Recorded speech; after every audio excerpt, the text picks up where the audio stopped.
Did you start rolling?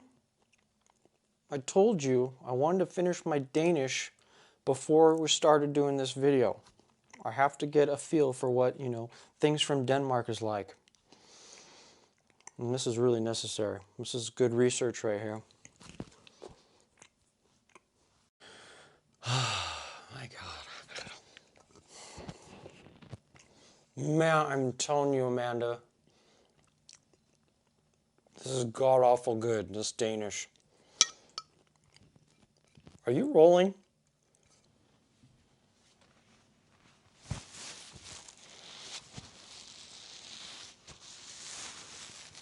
Oh wait, that's not what this is for.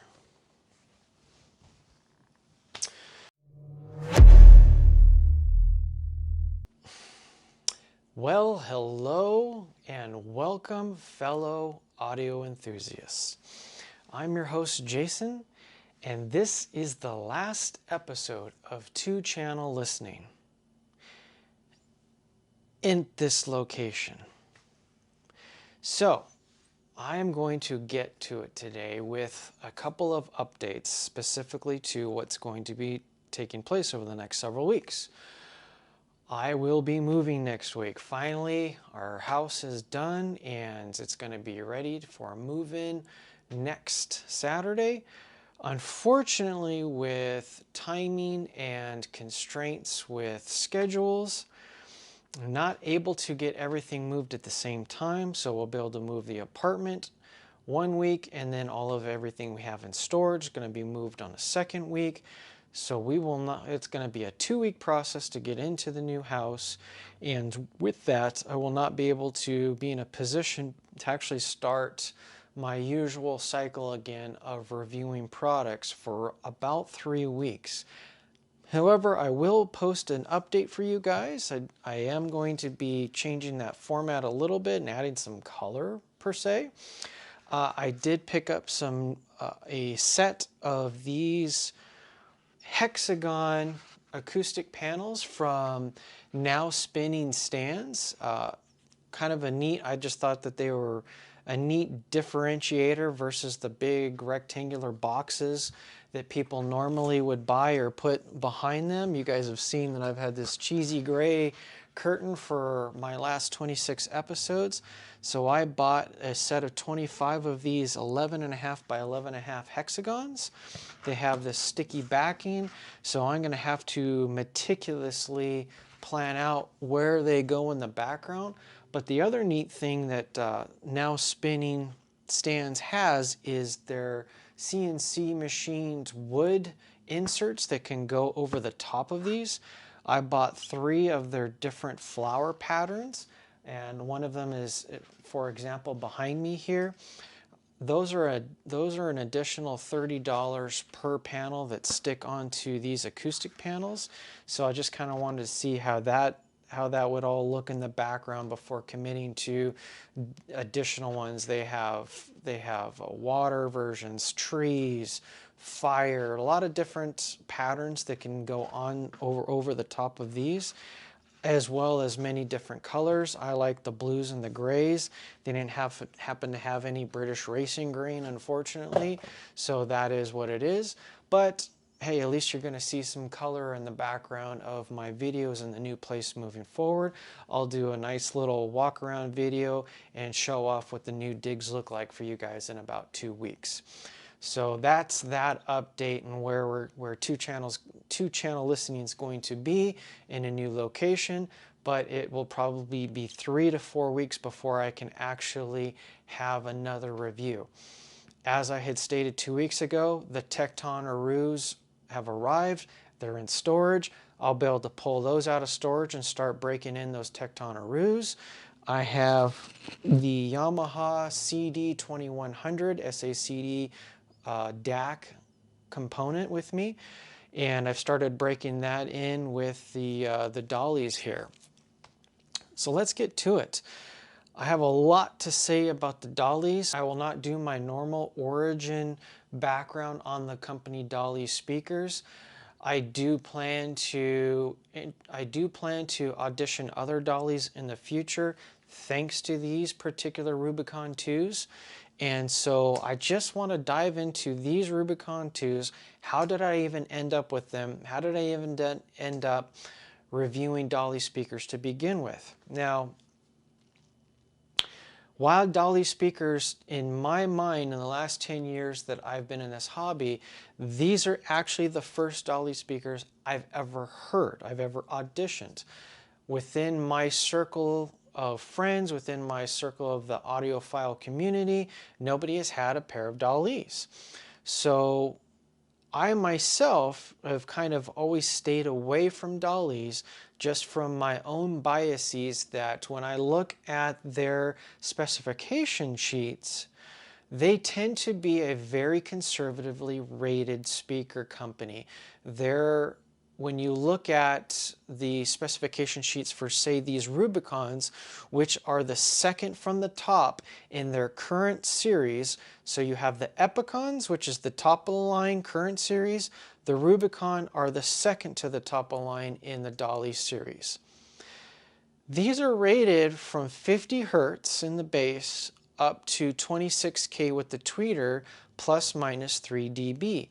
Now, as a $2,500 stand mount speaker with a 6.5-inch woofer, and it states that it only plays to 50 Hertz anechoic chamber, versus, say, the Ascend Acoustic Sierra 2EX that I happen to own. The Ascend Sierras, they are rated to 33 in room. So I look at that spec and I go, wow, there's a lot of deep bass for a stand mount speaker that only has a 5.5-inch CAS driver in it. This is a 6.5-inch driver.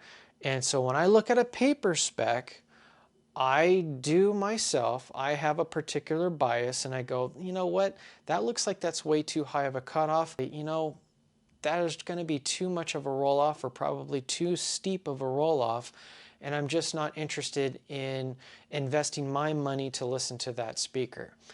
Now, with the Rubicon 2s, once again, because they were traded in and these were available at the Music Room of Colorado, I called up Ben and said, Ben, I got to hear these. It looks like they have the matching stands.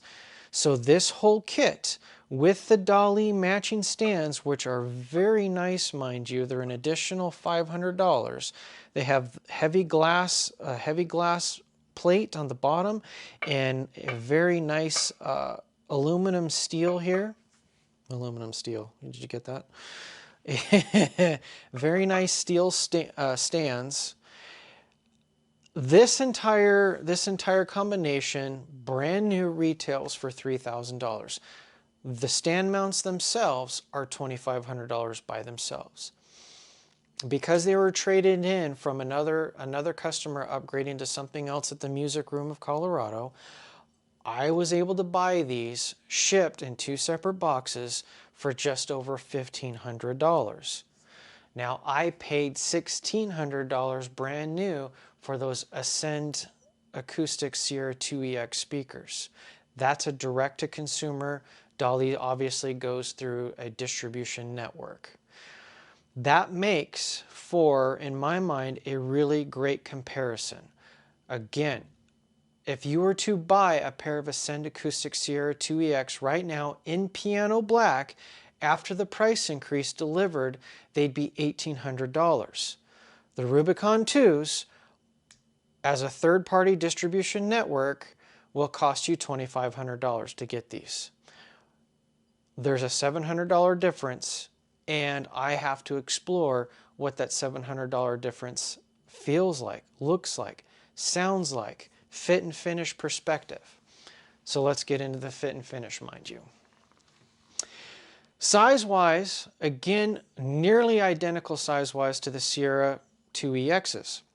What you have is a cabinet that's 13.9 inches tall, just shy of the Sierras. The Sierras are 14.25. The depth of the cabinet is 13 inches all the way out back to the binding post. These binding posts do stick out a good deal, mind you, so nearly 3/4 of an inch of that specification is because of the binding posts themselves, but also there is a really nice rounding out of the cabinet, both front and back. I would say that there's a 1/4 inch, just over a 1/4 inch worth of flare out in the cabinet, how it's bowed out. So you have that additional strength that's added to the cabinet. These are MDF, regular MDF cabinets. And then the cabinet width is 7.7 versus the Sierra's at 7.5. So again, for total volume depth, very similar cabinet size to the Sierra 2EX that I own, except the Sierra 2EX are 5.5 inch woofers. These are 6.5 inch woofers. The cabinet itself being MDF. The sidewalls are roughly just shy of 3/4 of an inch. And the front baffle itself, when I removed the speakers and measured from the inner wall out as far as I could go, there was almost an inch of material on the front baffle itself. But because of the way that these are CNC machined and cut into that baffle, you lose some of that. So it's not a full 1 inch depth on that front baffle. Now, surprisingly, for a $2,500 speaker, there's no internal structure. So there is no reinforcements in the center of the speaker itself. The crossover is mounted all the way to the back, and it's mounted directly to the plate of the binding posts themselves. So there's nothing in the bottom. It's just basically you have that fiber filler that I took pictures of for you guys and show you that you just have that regular basic white fiber fill, and the airspace internally is open. Again, no reinforcements whatsoever. Going back to the Sierra 2EX, that's a bamboo cabinet that has additional reinforcements internally and a kind of a base reflex or slightly transmission design. And so it adds to the deadness of the Sierra cabinet, both its thickness, its bamboo nature, and its internal bracing. It's a very inert cabinet, whereas these are kind of lively for a $2,500 stand mount speaker. It is what it is, okay?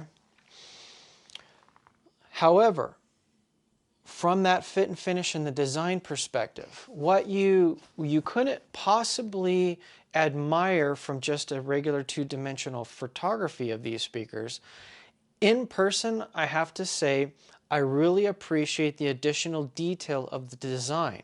So the Rubicon and the Epicons are in-house designed, in-house manufactured, in-house assembled versions of the Dali lineup, whereas when you go further down, those are the Far East China, those are the ones that are manufactured and built in their Chinese manufacturing facility. So I appreciate that you're getting, with this price point, an elevated product that has more attention to detail.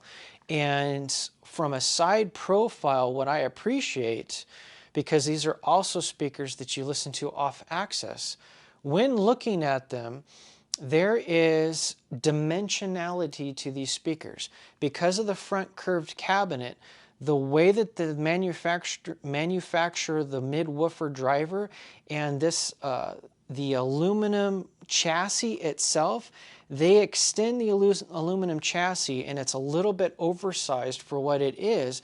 But what they do is they allow the chassis to flare out from the baffle, and there's nearly a ½ inch of material, or you see the aluminum side of the speaker flared out from the baffle itself.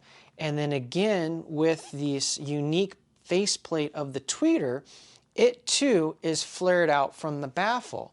And so as a side profile, you have this three-dimensionality to the speaker, and I think that helps make it more handsome at its price point for what's basically, you know, your normal piano black speaker, okay? That attention to detail goes a little bit further with the Rubicon and Epicon line. They also have these nice little assembled by and inspected by stickers on the drivers themselves, and I took pictures of those. You guys can see on the aluminum faceplate on the inside of the tweeter, there's a little initial sticker in there, hand assembled and inspected by so-and-so. Same thing with the driver, as well as the back of the speaker.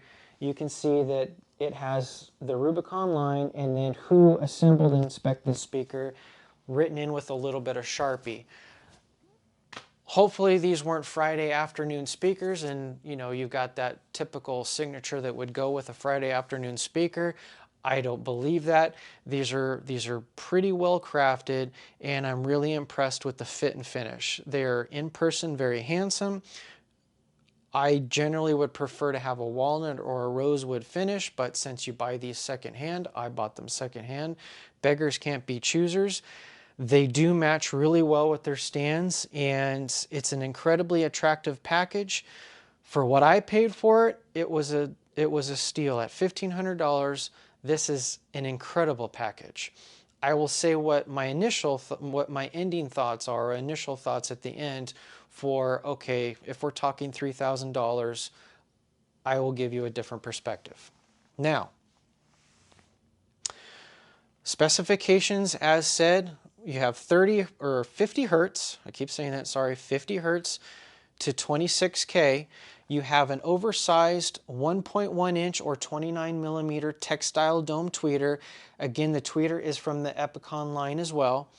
The woofer, the mid woofer, is of a newer design from Dali in-house, and it has some unique properties to it, specifically with the SMC that they keep talking about. The SMC stands for soft magnetic compound.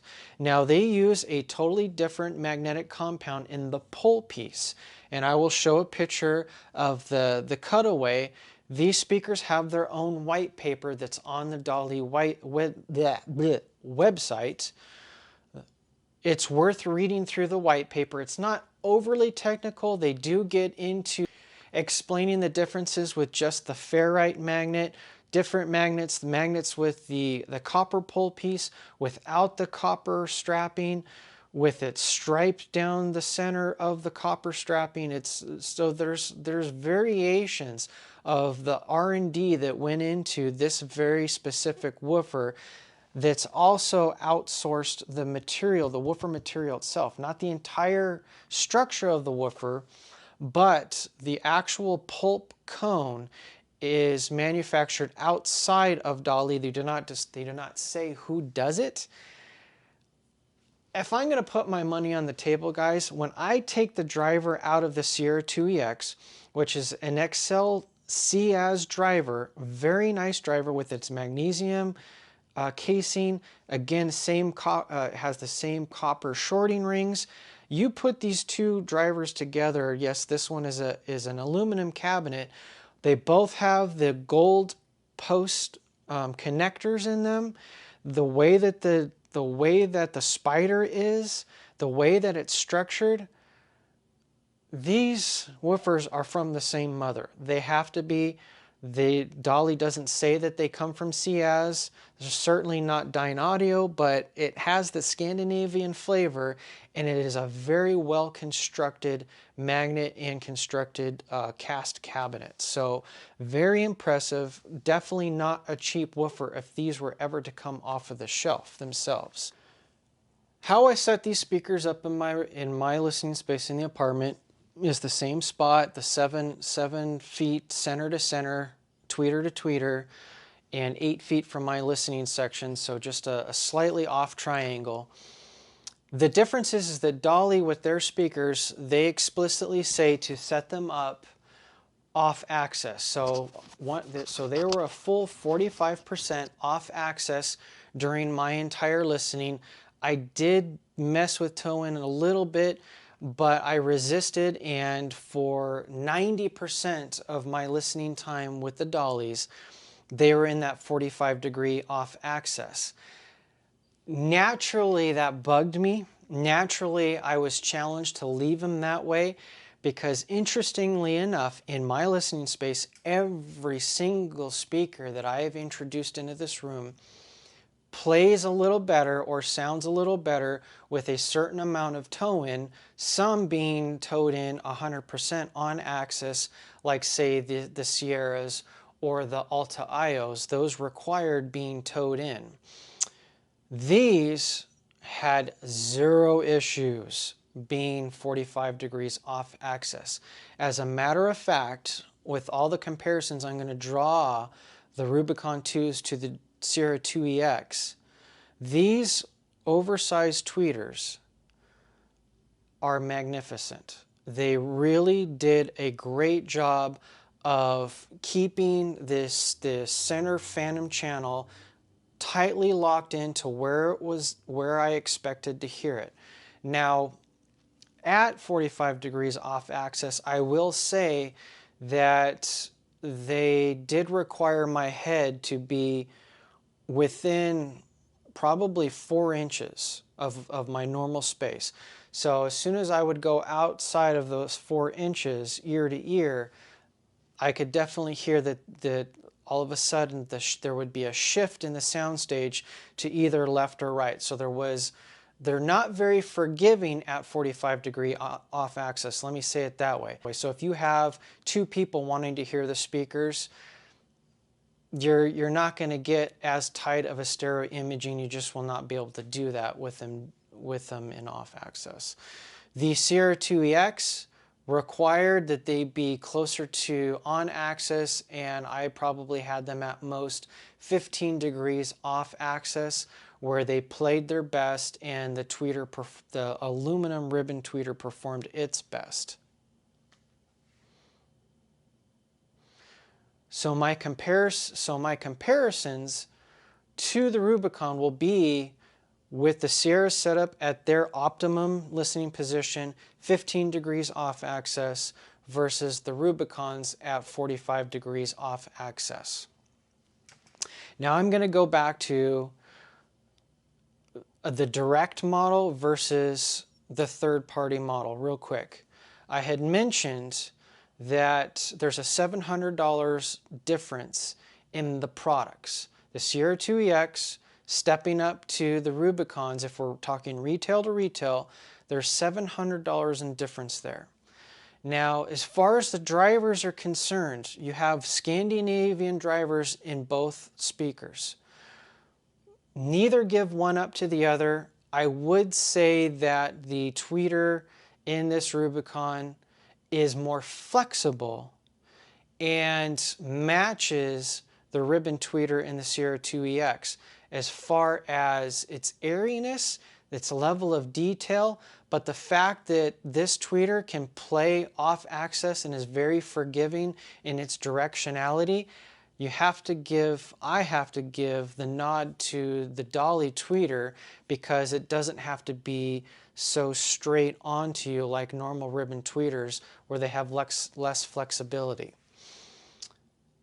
That 50 hertz specification, believe me, these comfortably will play into the higher 30 hertz in room. These speakers outperform the bass of the Sierra 2EX. There's no contest.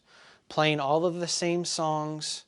That new song that I introduced a couple of weeks ago when I talked about the Club for Five and the Brothers in Arms, where it was just vocal harmonies, the bass coming from the lead singer, absolutely larger, absolutely deeper. There was no contest. The 6.5-inch woofer in the Dali outperforms the 5.5-inch Ciaz driver in the Sierra 2EX. For the $700, you are getting more bass and a different tone of bass versus the Sierra 2EX.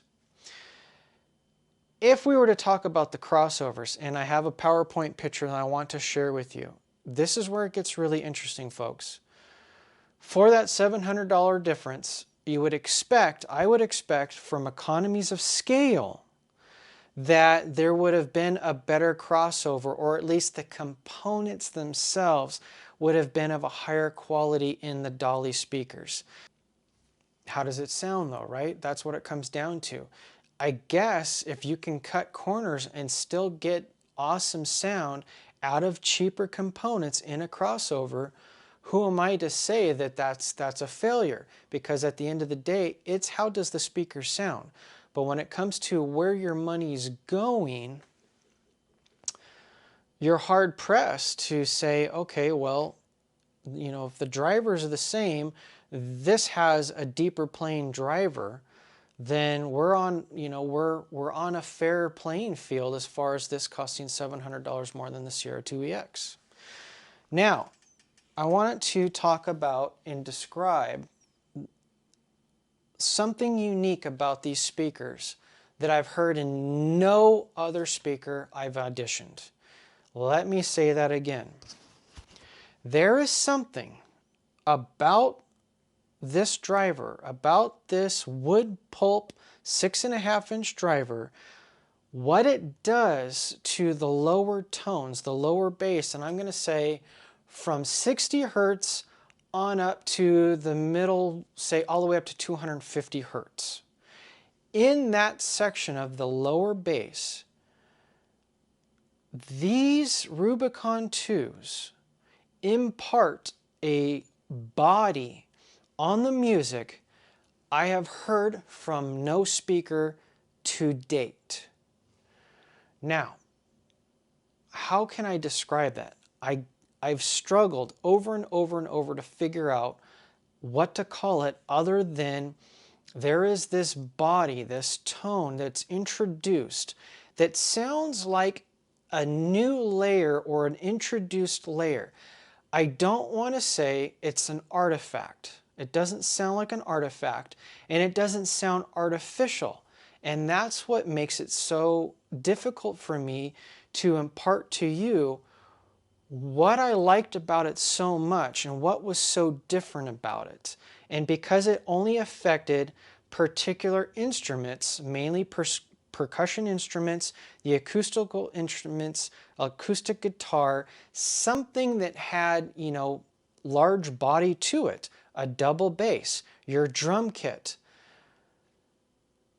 This SMC material or this proprietary design, I'm going to say that maybe they're right. Maybe they did break through on by removing a certain layer of distortion with their unique pole piece, with the type of magnetic material that they're using, by reducing that interference with the voice coil itself and lowering the distortion factor of how the woofer plays. Maybe that's where I'm hearing this not odd, a very pleasant, very beautiful, woodenish, I hate that, woodenish body imparted on the lower frequencies with most music I listen to. And I say most music because once it was full-on electronic music, Daft Punk or Enya or anything to that nature, you would lose that and you wouldn't hear that body. You wouldn't hear that tonality. This wood paper cone, it was intoxicating. When I was listening to Bozzio, Levins, and Stevens, and I was listening to Black Light Syndrome, there was this, and I'm going to piss the name guys off right now. While I was expecting there to be that Pratt with that name 5SI,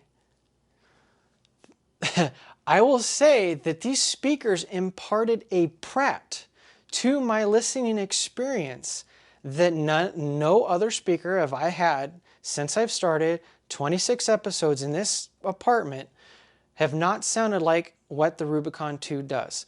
There was a pace, a rhythm and timing, and a body imparted in the lower regions, the lower frequency regions, that I sought. I started to search out with more acoustical artists, albums, etc. Going for the live albums, going back to my Melody Gardot, playing the March for Mingus, listening to the double bass, listening to acoustic guitars. There was this tangible, palpable body that this woofer added that I have not, I'm telling you, I didn't even read. I haven't read other folks talk about it. And so I don't know if it was just unique to the combination of the equipment that I'm using, my room, whatever it is, but I'm telling you, no other speakers that I have with all the same combinations imparted that body to the music. And there was just this texture and this additional, I keep saying it, a new layer introduced that I fell in love with. Fell in love with, absolutely. Now,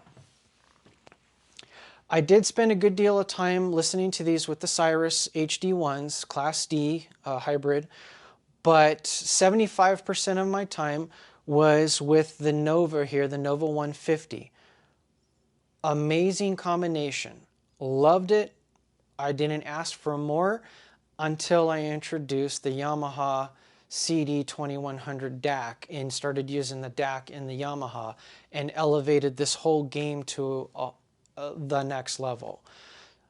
But that's for the future. With these speakers, they took that and everything became sweeter, everything became larger, and everything just had a lovely texture to it. The dome tweeter, what I have read that I was worried about is that they have to be set up away from the back wall appropriately. I had them 18 inches off the back wall. No issues with room boom whatsoever. Didn't have any lower overhang. Didn't have any room mode. If I'm looking for something to say bad about them, I'm struggling. And what I mean by that is, again, what I did read about the tweeters is they can have a tendency to be bright. Several reviews of the upper Dali line have issues with saying that at times the tweeter can get exuberant or bright. I only came across 2 specific albums in all of my listening sessions, and with those 2 specific albums, I had the same issues with all other speakers, of there being a brightness or just sounding awful. And for whatever reason, one of the Sarah McLachlan albums on Amazon HD just sounds awful. It's grainy and biting, and I can't listen to it. That was the only time I would hear these tweeters not sounding good, but I was able to isolate it to those albums and replicate that with the other speakers.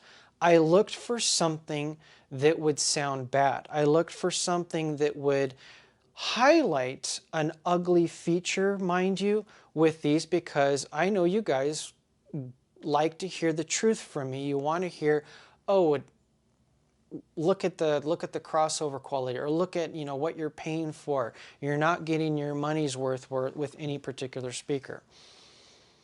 At $1,500, these are a steal. At $3,000, these are a pass. At retail, these are a pass. Let me say that again. Now, here's the reality, folks. While I fell in love with these speakers, I fell in love with a speaker I paid $1,500 for. This complete beautification, awesome stands, right size to my listening, great dimensionality, nice sculpted personality, and that tone. To go off the reservation with a totally different genre of music. For my brothers out there who love Tool, from Inoculum, the song Invincible. So at, say about, I think it's just after 7 minutes into the song, there is a drumming sequence, and in that drumming sequence with the double, with the double bass going super, super quick, that body, that tone is there prevalent again in the Rubicon 2s, that not even the zoos themselves, the percussion masters, the drum masters, the Pro Audio 10-inch driver that kicks butt on hard rock, this tone again comes through in even that type of a genre with that, the speed drumming, or even you could even go to Dream Theater. Yes, those guys from the late 80s and early 90s, that Dream Theater. there's an appreciation for, you know, huge, fast drum kits that in a small package, this little bad boy can flesh out drum kits quite well. And it was, I have to say, I go back to that intoxicating lower range frequency. And it's not to say that there was a takeaway from the highs or the treble region of these speakers. On orchestral music, unfortunately, I forget what that song was. I should have written it down. There was a section where there was an emphasis on the triangle, and they would ring the triangle over and over. I believe that there was 7 or 8 beats to that triangle.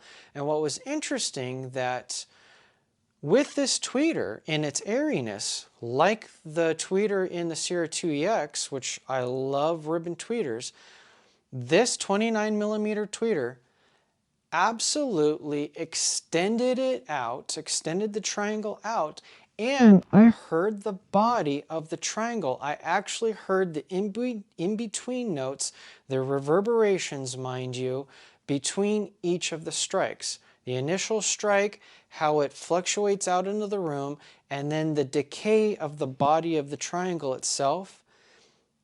I was able to hear the entire instrument with this tweeter. So while I've been focusing on the lower range and how much I enjoyed that, it's not to say that this was a one-trick pony. It really is a very well-balanced stand mount speaker. For its size and the bass that it can produce with the 6.5-inch driver is a very well-balanced speaker. And I can't argue or say anything bad about it. I can't find something to complain about. When cranking it up, it does its job really well. It doesn't have a forward pitch to it. It does not have a in-your-face body. Partly, I have to say, is probably because of the Peachtree, and I have already paired it with an amplifier that has this more relaxed nature.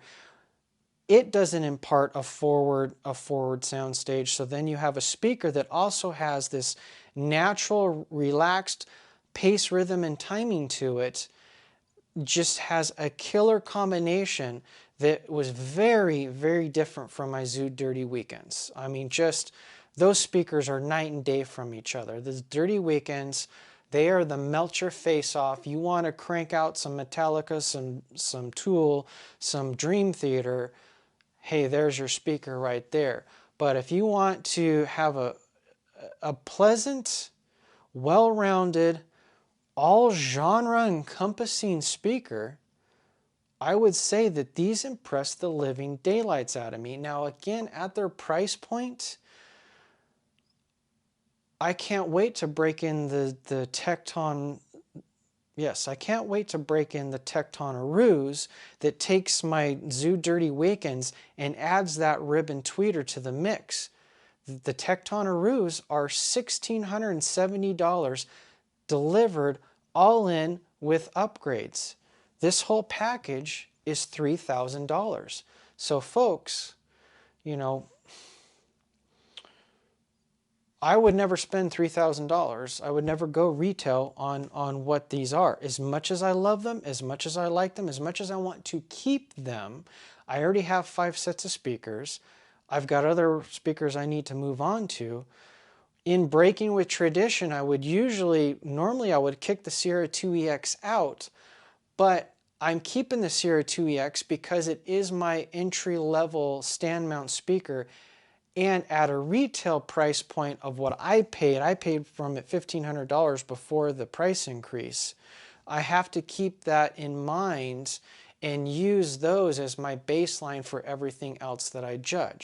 All my usual female singers that I rely on, they sounded exceptionally well represented. I like the voicing of the Peachtree. It works really well with the Dali, and as I had mentioned while I picked the Peachtree over the Cyrus HD, the Cyrus 1 HD, because of its more relaxed nature, where it brings the soundstage back more in line with the cabinets here itself. I prefer that versus a very forward presentation. I do not like sitting in my lap presentations. So the Peachtree with the Rubicon was an excellent matching. Once I added the Yamaha, it took it to a whole nother level. And if I wasn't a reviewer, I could say I'm already done. I could say that this I could live with for years and be perfectly happy, stare at these well-sculpted speakers and go, those are beautiful. But truth in Jason, I have the Zoo Dirty Weekends. I paid just under $1,100 and they have the factory feet, they have the clarity caps, they're the up-to-date version at $1,100 with the Sangria maple finish, the gorgeous red Sangria maple finish. They will outplay these Dalis all day long, guys. From the bass to how wide the sound stage is to how big they play, the $1,100 Zoos will outplay these stand mounts all day long. It's just a fact of life. Now, if we're going to go from my smallest up, my smallest being my Sierra 2EX, the additional $700 that these cost was well worth it versus the Sierra 2EX. This woofer it plays larger, it has more tonality to it, and I forgot to mention that the crossover point was almost equal to the Sierra 2s because it crosses over at 3100. That's a high crossover point for this stand mount and a typical larger dome tweeter. It really surprises me. If you were to go to the Rubicon 5, which is their entry-level it's the next level stand mount of this version, you get the same singular woofer, you get the same dome tweeter, but it introduces the Dali's ribbon tweeter up top, and it gives you an additional 5 hertz of low range. But the crossover in that one lowers to 2.9K. So with that 200 hertz difference, I don't know if you lose that tonality. My viewers, if you own these speakers, that tone, that body I'm talking about, have you heard it? Have you heard it in other Dali speakers versus your other go-tos? I'm really curious if this is just some one-off with the Rubicon 2s. My British Racing Green Performance 1 Eric S Concept stand mounts that are considerably more expensive, they outplay the Rubicons because of that 3.5-inch paper tweeter. The cabinet's deeper, there's more volume to the cabinet, and so it just punches about another 4 hertz deeper and plays that much louder. And the soundstage, because of the large 3.5-inch paper tweeter on those performance ones, also has a higher soundstage. So again, my most expensive speaker in the room will outplay the Rubicons. So it comes back to that.